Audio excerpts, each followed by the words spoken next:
Good morning, Terrarians. I am Bladeburger and welcome to something a little different. Today, we're beginning a series of my tales in modded Terraria. What mod series am I beginning today?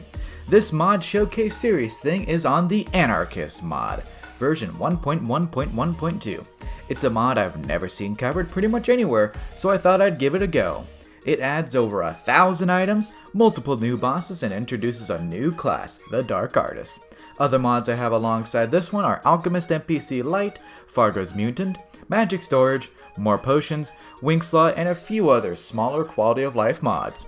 The first few episodes won't have the top-notch recording video quality because I forgot to up the quality while recording. If you liked the video, don't forget to do the stuff every YouTuber tells you to do. Now let's get into the mod. As always, I play a large expert mode world and randomize the character and character creation. This mod allows you to configure the world to have both Crimson and Corruption in one world, which is pretty nice. Of course, I did that. No need to worry about that. You start off with a starter bag filled with a ton of stuff, including alternate difficulty modifiers. As it was my first playthrough of this mod, I didn't want to activate the added difficulties just yet. You also get a weapon of each class and a few items to make yourself a pure class. What this item does is almost soft locks you into a class, reducing damage by other weapons outside your class to 1, while also giving class exclusive buffs to your own class.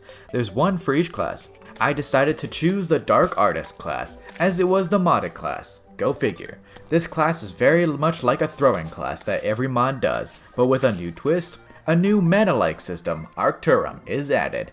Armor for the Dark Artist adds more Arcturum, reduces max lives, and adds lifesteal. What is Arcturum used for? A few weapons of the Dark Artist class have an alt-fire mode that allows for lifesteal if you use the Arcturum.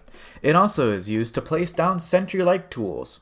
So how did this playthrough go? Let us begin with day 1.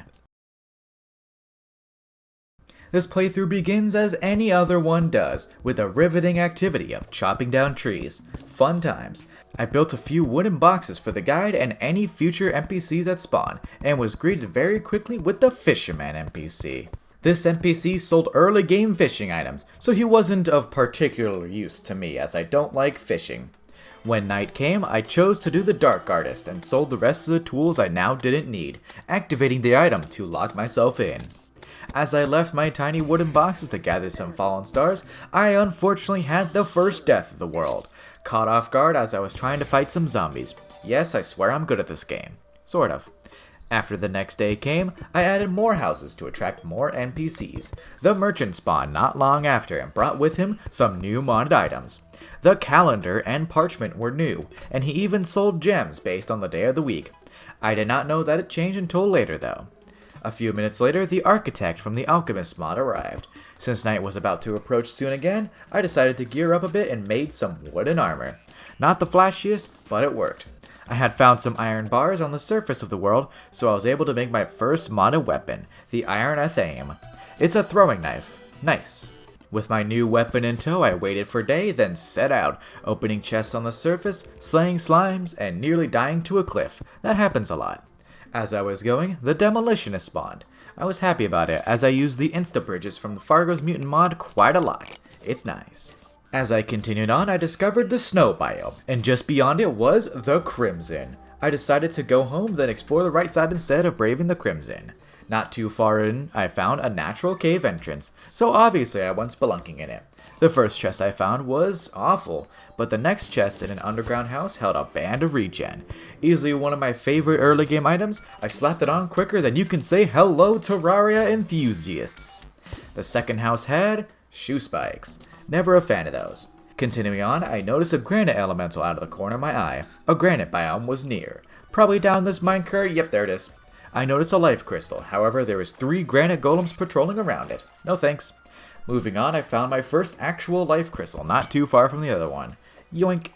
A granite elemental tried to clap my cheeks as I was reveling in the sweet 20 extra health, but I was able to deal with it. Not too far away, I found a new modded ore, sulfur. No idea what it was, but I'd find out later. Returning to my home, I crafted copper armor from all the bars I had found. This one surprisingly had a new set bonus. 4% extra summon damage. Neat. I was also able to make a weapon upgrade, from the Iron Athame to the Platinum Tomahawk. I had my second death of the world as I was exploring to the right further. Apparently a sandstorm had sprung up. Darn tumbleweeds. I then proceeded to die again not long after as I was answering a text from a friend. Granite Elemental snuck up on me. Bastard. I then went down again and recovered that life crystal I saw earlier, getting myself up to 140 health. Felt good until I died again. Bats this time. Yay. Now that I died to bats and I was a little salty, it's time for a house building montage. Yay!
After I built a bit, I went further to the right and didn't die to tumbleweeds again. Felt good. This good feeling didn't last long as soon as I reached the corruption. Saddened, I went back to building for a bit. Night passed and I collected just enough stars to craft one of my favorite parts of Fargo's mutant mod, the Instavator, an instant elevator for people like me who are very, very, very lazy. Down I went into the depths to seek out some Hermes boots. Did I find them? Of course not. I found another band of regen, a life crystal, some new prismite ore, which I made into a hook later, narrowly dodged a boulder, found a cloud in a bottle, then another band of regen. Before long, I was met with the jaws of a very hungry piranha. Unfortunate. It hurt. A lot. I did find a gravity potion as I was exploring, so I went up in the sky when I respawned. First Sky Island was a bastard, but the second had a Star Fury. Unfortunately useless for me. When I returned to the ground, totally not dying, I made a new modded item, a platinum shield. It just gave some free defense. Hooray! I also upgraded to iron armor. As I finished making it, a slime rain started. I felt that I was ready to take on the king of slimes who spawned at the end. Spoiler alert, I was not. Sad. I'm not going to post that fight I lost. Come on. Back to the mines I went, finding few new life crystals, then dying to a boulder. Ain't that fun. Back down again. This time I found more life crystals, including something I've never seen. 2 life crystals right next to each other. A very welcome find. After a while of mining, a blood moon began, the first of this world. New enemies like baby zombies assaulted my newly built house. The enemies dropped new items like blood vials and blood diamonds. The blood diamonds could be used in place of other diamonds, except for diamonds for magical storage. I was really out of luck when it came to magic storage. No diamonds at all. After the blood moon ended, I went back down into the mines, finding a new modded item in a chest. Unfortunately, it was for melee, not Dark Artist, so I sold it. As I went into another granite biome, I found exactly what I was looking for, Hermes boots. Now with super fast speed and a lot more health, I was definitely ready to take on the Eye of Cthulhu. I created a new weapon to get even more ready, the Crystal Heart. I honestly hated this weapon. It shot out from you in an S-way with a projectile arcing out as soon as you shot it. It was very difficult to hit point blank, or even a couple of feet away, but I believed it would be good for the eye due to the eye being a massive target. So into the corruption I went, and a sussy looking eye was made. I was prepping buffs when the message, "An evil presence is watching you," appeared. Time to fight the eye after I scrambled to make buffs. The Eye of Cthulhu arrived. Here's the fight in full with my thoughts. The Crystal Heart actually did well for a good amount of the first half. The big target was able to hit easily with a weapon, although I had trouble with the little guys and the dashing phase. The projectiles move a bit too slow to hit the eye while I was dashing. It still went down after a bit. The eye remains a very good first boss, even in mods. Speaking of mods, I'll have more after the fight. See you in a bit. Enjoy the fight!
Now that the fight is over and the Eye of Cthulhu defeated, it dropped a very curious item, the suspicious looking nose.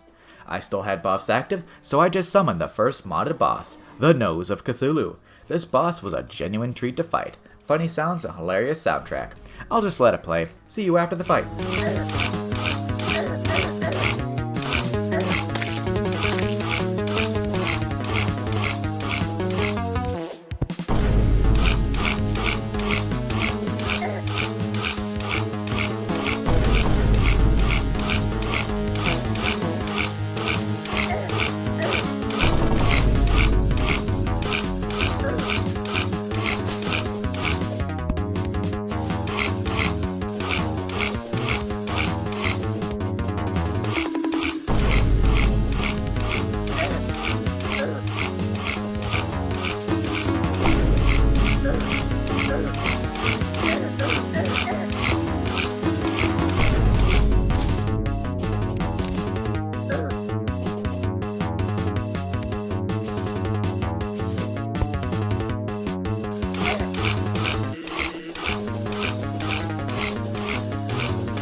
It went down without too much trouble, and his treasure bag gave me the booger. Nice. It says it deals only 1 damage, but it actually dealt a surprising amount to enemies, out-damaging my crystal heart. I also got a fire in a jar from the treasure bag. Nice. Afterwards, I used the crimtane from the eye to craft a new weapon, the coagulant. It was similar to the platinum tomahawk I had earlier, an arcing axe with a lifesteal option. To finish off this first episode, I crafted a lesser healing syringe, a new modded item that was a non-consumable healing potion. I also crafted a magic mirror at a demon altar, then broke a shadow orb to round out this first part of this adventure. So how did this episode go? Have any suggestions? Leave them down below. Have you ever played this mod and have any non-spoiler suggestion? Also leave them below, although I may be a bit further along than this video that's on. Have any mod ideas to play later? I'll be sure to check them out if you leave them below. But not Calamity just yet until the 1.5 update for that comes out. Thank you all for watching, and I'll see you in the next one.